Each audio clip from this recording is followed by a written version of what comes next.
Ryan Williams is a Korean Scotsman. I think that's what your moniker on the internet says, and has been well known for irritating, let's just say, a large percentage of the UK population. Ryan, thanks for joining us. Pleasure to be here, man. So, first of all, very, very Korean sounding name, Ryan Williams. Yeah, and when people listen to me, they're like, "Oh, I did not expect you to sound like that." And I go, when I look at myself in the mirror, it shocks me as well. Yeah, yeah, seriously. But it's I don't know, it's great. It's actual diversity, if you will. Well, I'm not even going to say that because I don't believe in diversity of race. I believe in diversity of ideas. And Right. yeah, we don't need to go down that rabbit hole. Diversity But Ryan, so shared values is. yeah. So I came across your Instagram page, geez, several months ago, and thought what you were posting is hilarious and also relatively dangerous, as I'm learning when we were chatting before coming on. We'll get to that in just a second, but just to kind of familiarize our audience with you, Glenn, can we hit SOT1? This is the type of stuff that you throw out there on the internet. They banned the Muslim Brotherhood. It's bull. That is a charity in the UK, and we're funding the Muslim Brotherhood, which is a terrorist organization in UAE. So are you saying that the answer to peace in the Middle East is to expel Islam from the country that would otherwise hold it? I mean, that'd be nice, but no, but like definitely expel like Muslim Brotherhood. What is that? Muslim Brotherhood is a terrorist organization. They're basically the war dogs of Qatar, and they're the ones who are planning the actual terrorist attacks. Imagine the Brotherhood, where you're a young lost individual. Actually, Europe is producing more terrorists than the Middle East in some ways, but Pakistan is, but Europe is coming up with an insane amount of terrorists because, under the guise of charity and funding through Qatar, they are taught essentially everything you need to know to become a terrorist. The extreme prison rates means that they go to prison and then they can become even more radicalized in prison. It's scary that in the UK, the fastest growing religion is in the military and in prisons, systems where you harbor the most dangerous people. That's where this religion is growing the quickest, and it's becoming majority. It's not becoming majority now, but like it will, and that's terrifying. What the hell? Eat some bacon before you have to go in there. If you're going to a British prison, you're going to be fed bacon. I don't care. That's fantastic. So you've made a name for yourself, speaking on the cultural issue of being invaded by a people who does not share the same cultural dynamics and the same cultural processes that you do. Elaborate on that a little bit more. Why are you doing this? Because there's obviously a lot of heat being brought on you. And two, what is the ultimate mission? Look, it's very simple. I'm a Korean guy. I'd be speaking Japanese if it wasn't for the West. I think 74,000 American soldiers died fighting to free Korea. Over 1,000 British and plenty of other countries like Canada came to our aid. And the UK gave me a home. It gave my mum a home. We've had a brilliant life. And it would be a damn shame if I wasn't willing to fight for a country that has done so much for my peoples. It's the minimum I can do, and I'm incredibly grateful every single day to the UK to be there. And the minimum is uphold British values and culture. And when I see these people coming in and taking bloody advantage, it's a disgrace. And we've got good Christian British men, secular or wherever. They're just so nice. Their nature is to be accepting, and everybody, let's accept all cultures. And because they're so nice, they've been taken advantage of. And I can't bear to see that. Obviously, you've got this huge movement fighting back. And I would say that every single legal immigrant, anybody with a different ethnic culture, whatever, we need to stand united against this shithole culture that is Islam.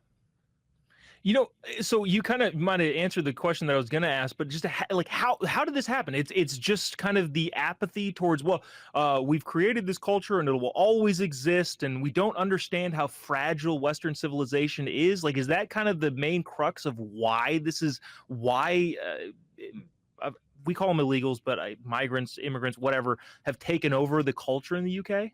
I don't even care about illegals. I don't care if you've got a passport, you're born in the UK. You know, if you are from Pakistan, your family's from Pakistan, and you're first generation, but you're not respecting any British culture, you want to bring over Sharia law, then you can piss off. It's very simple. Why do I do this? Why do I do this? It's because I've got an IQ of over 70. That's why I do this. Western culture is very, very rare. Let's just be real. Any neighborhood with mainly white people and Asians is gonna be a safe neighborhood. There are some cultures that just accept each other. When I was growing up, I had so many Scottish brothers come up to me and said, I accept you and I support you as an Asian brother. And it made me feel so good. And now I'm supposed to be embarrassed to say that I support my white brothers? Why is that such a shameful thing to say? I don't think so. White people invented most of the shit on the planet, and they've done so much for my country. Hong Kong, Singapore, great countries. People blame the British Empire for everything.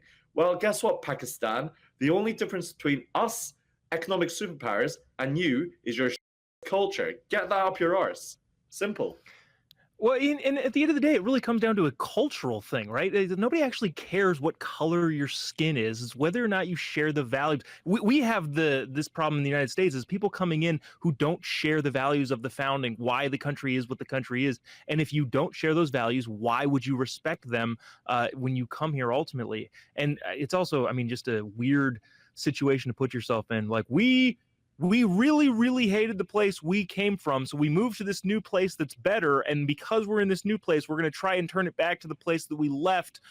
For what reason? I'm not entirely sure how that works. But I wanted to play another. It works like this. If you inbreed with your first cousin, which is the most prevalent thing in the Middle East, right? Let's just face it. You're going to have a 400% chance more likely to have an IQ of under 70. Now, logic does not apply when you've got an IQ of under 70. It's a big problem. So when I say there are 50 Muslim countries around the world, why the would you move to the West if you want to live under Sharia law? They're going, I have no clue. But we do know the answer. They want to invade. And since they cannot beat you guys with bullets and bombs, they weaponize fertility and ovaries. Simple as that. That's they're one problem that we don't have. The one problem that we do have is the fact that we're not reproducing nearly at the rate that we should be in order to maintain a population level. And if you're not doing that in order to maintain the economy, you got to import people from other places, and that obviously has its own problems that I think we've all seen too much of. You had mentioned something before we got on the air that I really, really would love to touch on if you could stick around for another segment. Rejoining us is Ryan Williams, who, Ryan, we watched a video that I want to play for our audience before this, and this sort of stuff is actually a little bit concerning, especially where you're going back to, and we'll talk about that right after we watch this.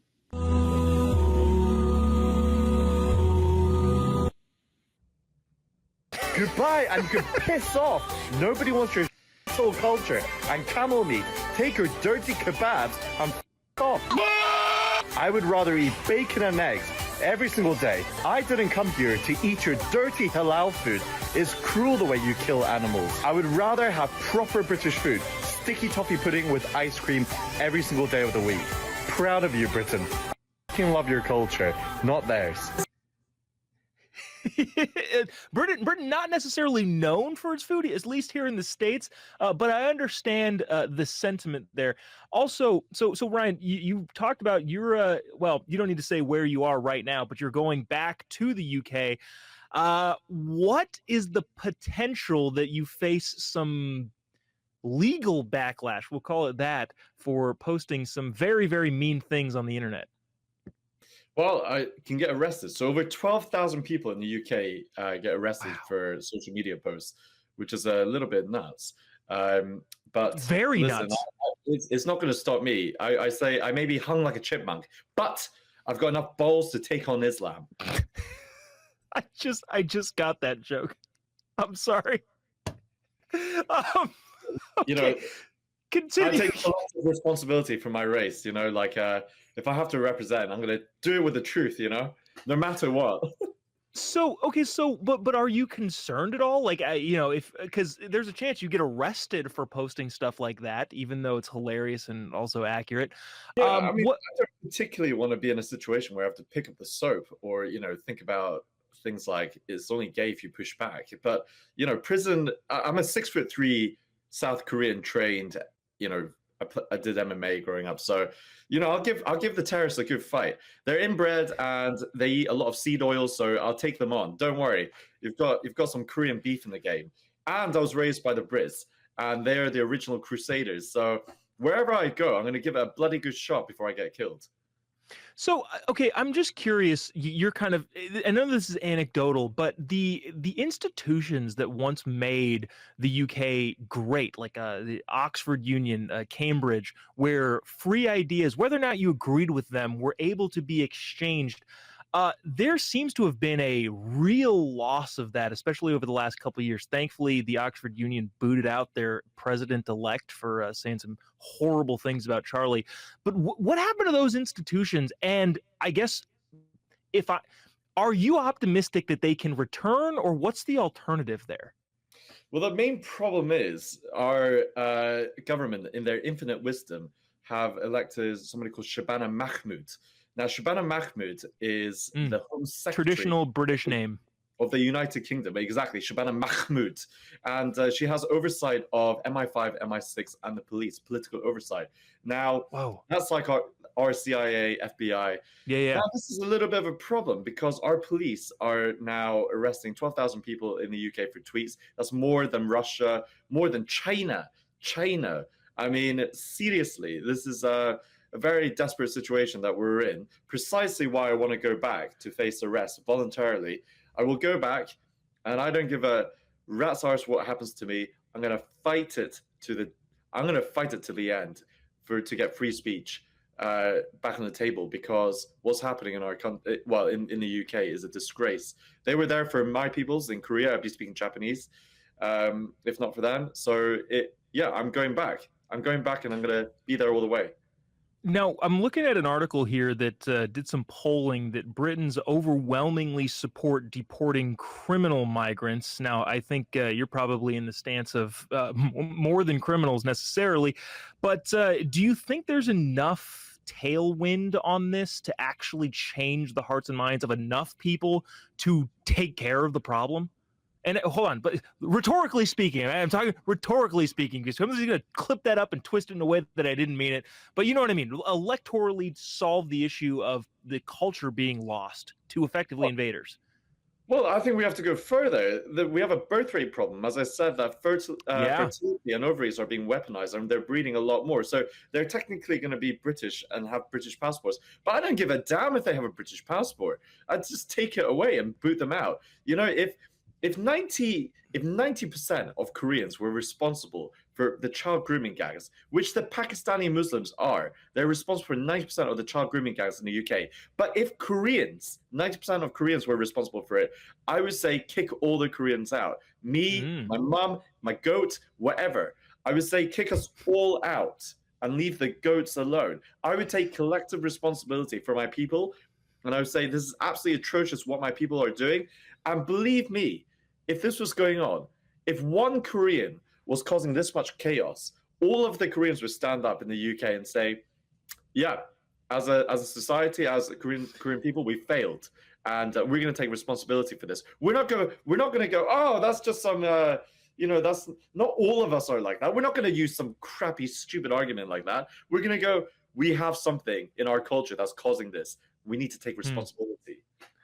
Yeah, I think the only problem with that is the first point that you made quite earlier on is like, if you can't understand the logic, then there's no way that any of that is going to solve itself, and that seems to be the inherent problem that is facing the UK in so many different ways.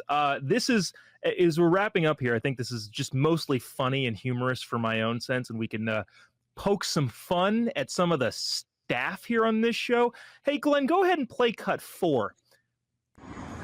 Hey, you know, eating bacon reduces the chance of you marrying a 6-year-old by 100%.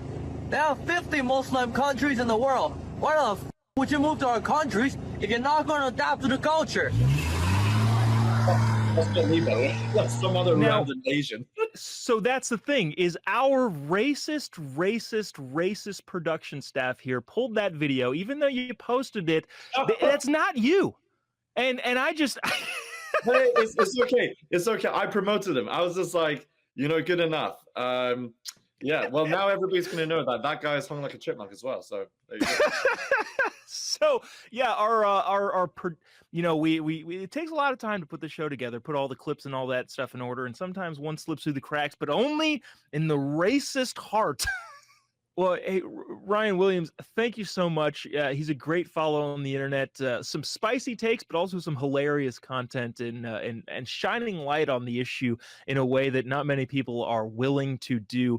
Lots of bravery there. Ryan Williams, thank you so much. And also stay safe in your adventures. We'll call them that for lack of a better term. Okay. I won't be picking up any soap. I appreciate you taking the time, man. Stay safe. Goodbye.